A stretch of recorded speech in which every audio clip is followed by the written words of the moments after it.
मौलवी मौलवी और मौलवी ये कर गए, मौलवी वो अल्फाज के ऊपर मौलवी साहब भी नहीं आता। आप डीसी कहते हो, क्या होते 10 बार जबान में लचक पैदा होती है। डीसी साहब, कमिश्नर साहब, चीफ साहब, करोड़ों कमिश्नर हो, करोड़ों डीसीज हो, जितने दुनिया के जितने ओहदे हों, सारे कुरान पढ़ने वालों की कदमों पर कुर्बान है। ये मुमकिन है कि हम नबी बन सके? ये मुमकिन है कि कोई बंदा रियाजत करे, चिल्ले काटे, किसी के पास बैठे और तस्बीह पकड़ ले, सारी जिंदगी जिक्र करे? हो सकता है नबी बन जाए, लेकिन नबी का वारिस बन सकता है। इन्नल उलमा वरासतुल अंबिया, वारिस है। इसलिए कहा था इमाम दारमी रहमतुल्लाह ताला अलैह ने अब्दुल्ला इब्न मसूद रदी अल्लाह तआला के हवाले से लिखा, इग़्दु आलिमा, आलिम बन, अगर नहीं बन सके औ मुतअल्लिमा, आलिम नहीं बन सके तालिब इल्म बन जाओ।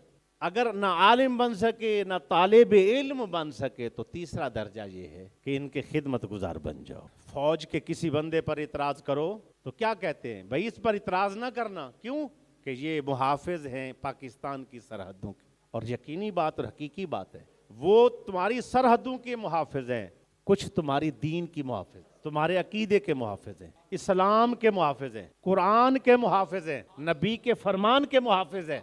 उस पर जो जी चाहे कहते रहो। टेरी जोसेफ जैसा कमीना उठाकर कुरान पाक को फाड़ कर नाली में डाल देता है। कोई इनका पॉप उठता है, उसने कुरान पाक को जला देता है। कोई औरत उठती है, कुरान पाक की बेअदबी कर देती है। क्या कुछ कर देते हैं, ये सारा कुछ आपके सामने है। ये कुरान का बुग़्ज़ है। अब वो बार बार चाहते हैं किसी तरह कुरान पाक को जो है कि तालीम ना पढ़ाई जाए, और जाहिर करते हैं अपनी नफरत कुरान पाक के साथ। तो कुरान पाक जो महफूज है वो जिल्दों में महफूज है। सरकार के वक्त में जिल्द नहीं थी, तो कुरान महफूज करने का तरीका क्या था? हिफ्ज किया जाता था। हिफ्ज कौन करते? आलिम करते, हाफिज करते। आज हर बंदा चाहता है कुरान बाकी रहे, कुरान बाकी रहे, कुरान की तालीम बाकी रहे, कुरान पढ़ना चाहिए, कुरान फैलना चाहिए, तालीम आगे जानी चाहिए। तो कैसे जाएगी? किसी का बच्चा है, एजुकेटर जाएगा, बीकन हाउस स्कूल सिस्टम उसमें जाएगा, सारे स्कूलों में सबके बच्चे जाएंगे। इस कुरान के लिए किसका बच्चा गया है? इस कुरान पढ़ने के लिए कौन गया है? जब अपने बच्चों को आलिम नहीं बनाएंगे तो बाद में कहें कुरान बच जाए, कैसे बचेगा? कुरान की तालीम कैसे आगे जाए? भाई फिर जो पढ़ने वाले हैं, जिन्होंने कुरान पढ़ा है, इल्म हासिल किया है, क्या कदर है, क्या इनाम है? आपकी तरफ से कुरान की कदर क्या है? सिर्फ यही मौलवी मौलवी और मौलवी ये कर गए, मौलवी वो अल्फाज के ऊपर मौलवी साहब भी नहीं आता। आप डीसी कहते हो, क्या होते 10 बार जबान में लचक पैदा होती है। डीसी साहब, कमिश्नर साहब, चीफ साहब, करोड़ों कमिश्नर हो, करोड़ों डीसीज हो, जितने दुनिया के जितने ओहदे हों, सारे कुरान पढ़ने वालों की कदमों पर कुर्बान है। मैं अपने उस्तादों की बात करता हूँ। उनका इदारा बाजार से गुजर कर आगे उनकी मस्जिद थी, वहां इदारा था। जब हजरत ने जाना होता, दुकानों के ऊपर सौदा बेचते बंदे सौदा छोड़ देते थे। लेने वाला, सौदा खरीदने वाला ये नहीं करता जल्दी दे दो। जो सौदा दुकानदार बेच रहा होता था, सौदा छोड़कर हाथ बांध के खड़े हो जाते, दोनों गली की तरफ देख रहे होते कि हजरत साहब जा रहे हैं, काजी साहब जा रहे हैं, मौलाना साहब जा रहे हैं। हम स्कूल पढ़ते बच्चे, हमारे दिलों में ख्वाहिशें पैदा हुई, यार असी भी काजी साहब ही बनना है। आपको इल्म होना चाहिए। ये जो दिल्ली के अंदर शाही मस्जिद बनी है, ये जब शाही मस्जिद तामीर हो गई, तामीर होने के बाद इनके लिए सैयद अब्दुल गफूर शाह साहब, एक सैयद भी थे, एक आलिम थे, उनको लाया गया। जब उनको लाया गया बतौर खतीब उस मस्जिद के लिए, उनके नाम एक पूरी जागीर कर दी गई कि वो लोगों के मोहताज न रहें, ताकि जागीरदार होंगे, मालदार होंगे तो इज्जत होगी, एहतराम होगा, तो उनको किसी की तरफ कोई ध्यान करने की जरूरत ना होगी। वो अपना दीन का काम सुकून के साथ करेंगे। आज एक गाड़ी किसी मौलाना के पास आ जाए, स्कूटर आ जाए, सारे बंदे उंगली उठाते, ये गाड़ी पे चढ़ा है।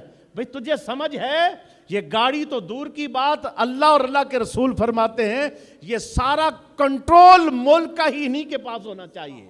इस्लामी मुल्क के अंदर शरीयत क्या कहती है? ओहदा किसके पास हो? हजरत उमर मक्का गए, आगे गए तो आगे आपको गवर्नर ने रिसीव किया, तो आपने फरमाया ये गवर्नर कौन है? उन्होंने कहा इब्ने अब्जा रदी अल्लाह तआला अन्हु। आपने फरमाया ये तो गुलाम है। कहा हाँ हजरत ये गुलाम ही है। कहा आजाद लोगों पर गुलाम को हाकिम बना दिया, गवर्नर बना दिया। अब सुनिएगा सहाबा की जबानी, उन्होंने कहा हजरत साहब ये हम सब में से कुरान ज्यादा जानते हैं। آپ نے فرمایا پھر ہی نہیں کہا کہ بتاؤ پھر کتنے لوگوں نے قرآن پڑھا ہوگا, کتنے لوگوں نے قرآن سیکھا ہوگا, کتنے لوگ آگے بڑھے ہوں گے, کتنے لوگوں نے اپنے بچوں کو قرآن کے رستے پر ڈالا ہوگا. افسوس یہ ہے کہ وہ ان العلماء ورثۃ الانبیاء, یہ نبی کے وارث ہی علم والے تھے, لیکن ہم نے اس وراثت کو کہیں اور لے گئے اور جاتے جاتے پتہ نہیں کہاں تک پہنچ گئے. امام بخاری جیسی ہستیاں کہتی ہیں کہ اگر عالم نہیں بن سکے نا, اتنا ضرور کرنا کہ کسی اہل علم کے خلاف بد زبانی نہ کرنا, ورنہ تیری نسل کے اندر کوئی قرآن والا پیدا نہیں ہوگا, کوئی حافظ نہیں ہوگا تیری نسل میں. علم والوں پر اعتراض کرنے کی وجہ سے, علم والوں پر اعتراض کرنے کی وجہ سے تیرے ہاں وہ جو نور علم ہے وہ چھین لیا جائے گا, تو صاحب ایمان ہو کر نہیں مرے گا. امام بخاری کہہ رہے جس کی زبان دیکھو مولوی مولوی مولوی مولوی مولوی مولوی, ایک منٹ لیٹ ہو جائے مسجد سے, ایک منٹ نماز سے لیٹ ہو جائے, پتہ نہیں کیا سے کیا کچھ کر دیتے. اتنی جرت ہے تو ایس ایچ او کو بات کرے. تو اگر اتنا قانون کا پابند ہے تو گھنٹے گھنٹے ایس ایچ او کا انتظار میں کھڑا رہتا ہے. اسی طرح عدالتوں کے اندر کیس چلے جائیں, وہ آپ کی نہ سنیں, آپ ہر چیز برداشت کرتے ہیں. کیوں کہ آپ کی نظر میں ان کا عہدہ مقام ہے. عہدہ مقام منصب نہیں ہے تو مسلح رسول کا نہیں ہے. صحیح کہہ رہا ہوں کہ آج ہمارے بچے طلباء, دینی طلباء, وہ دل کے اندر سوچ رہے ہوتے ہیں کہ ہمارا مستقبل کیا ہوگا, ہمارا مستقبل کیا ہوگا, کیا کریں گے بڑے ہو کر. اسی لیے وہ دیکھتے ہیں کہ اپنے استاد کی بے عزتی ہوتی, بے توقیری ہوتی اپنے استاد کی, دیکھتے ہیں وہ سارا کچھ ہوتا ہوا دیکھتے ہیں. ایک مسجد کے اندر ادھر سے بھی چھٹی, ادھر سے بھی چھٹی, ادھر سے بھی چھٹی, ادھر سے بھی چھٹی. پڑھے لکھے لوگ ضائع کر دیے ہم نے. جب پڑھے لکھے لوگ ضائع ہو گئے, علم والے لوگ ضائع ہو گئے, تو حضور نے فرمایا صلی اللہ علیہ وسلم قرب قیامت جب ہوگی تو علم اٹھ جائے گا. پوچھا گیا علم کیسے, کیا کتابوں سے مٹا دیا جائے گا؟ تو اس کا معنی یہ ہے کہ نہیں, علم والے یعنی علماء اٹھا لیے جائیں گے, نئے بنیں گے نہیں. جو پہلے والے ہوں گے وہ فوت ہو جائیں گے. کتنے بندے بیٹھے ہو جن کے بچے آ رہے ہیں, کیا صحابہ کاروباری نہیں تھے؟ اپنے کاروبار چھوڑ کر دین پر آئے, ایک ایک آیت یاد کرتے رہے, بچوں کو لگایا, چھوٹوں کو لگایا, سارے جڑ گئے, ان کے سینوں میں قرآن آ گئے, رب کا فرمان آ گیا, حضور کے فرمان آ گئے زبانوں پر, علم والے ہو گئے. ہم سب کچھ ہمارے پاس کر سکتے ہیں, 4 بچے 5 بچے اللہ نے دیے, لیکن کوئی قدر ہی نہیں ہے. پھر اکثر بندے کیا کرتے ہیں, جن کے بچے حافظ ہو جاتے ہیں وہ نکالتے ہیں میٹرک میں ڈالو.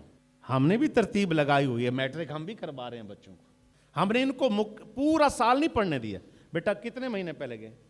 1 مہینہ پہلے گئے. 1 مہینہ 9th کی تیاری کرنے دی, 473 نمبر آ گئے. اور 1 مہینہ انشاءاللہ اب پڑھنے دیا, اب بھی بہترین پیپر, 400-500 نمبر یہ لگے, تو 1000 نمبر یا 900-950 نمبر جس کی آ جائیں, کیا کہتے ہیں میٹرک میں بہترین ان کے نمبر. قرآن کے حافظ بھی ہیں, تراویح بھی سنائیے, عالم بھی ہیں, سب کچھ ہے. تو اپنے ساتھ ہم سارا کچھ لے کے چل سکتے ہیں. ہم نے ان کو اسی لیے اس طرف ڈالا ہے کہ ہم نے لوگوں کی بے رخیاں دیکھی ہے, ساتھیوں کی بے رخیاں, دین کے ساتھ مذاق دیکھا ہے. کیونکہ ہم نے دنیا دیکھی ہوئی, اسی لیے ان کو پڑھا رہے ہیں. جب یہ آگے جائیں گے تو ان کو ہم کسی نہ کسی جگہ پہ ڈال کے ان کا, تاکہ رزق روٹی بھی چلتا رہے اور ساتھ دین کا کام بھی کرتے رہے, کسی کی طرف نظر نہ رکھیں. اگر یہ آج اس نے تنخواہ نہ دی, چودھری نے, اس نے نہ بھیجی تو میرا تو کام نہیں چلے گا, بچے بھوکے بیٹھے رہیں گے. ہم ان کو ان چودھریوں سے آزاد کر کے اللہ اور اللہ کے رسول کا کام اخلاص کے ساتھ کرنے کے لیے ساتھ دنیاوی تعلیم بھی پڑھا رہے ہیں. لیکن ہے افسوس کہ قیامت والے دن, قیامت کے لیے کیا آپ تیار کر کے جا رہے ہیں؟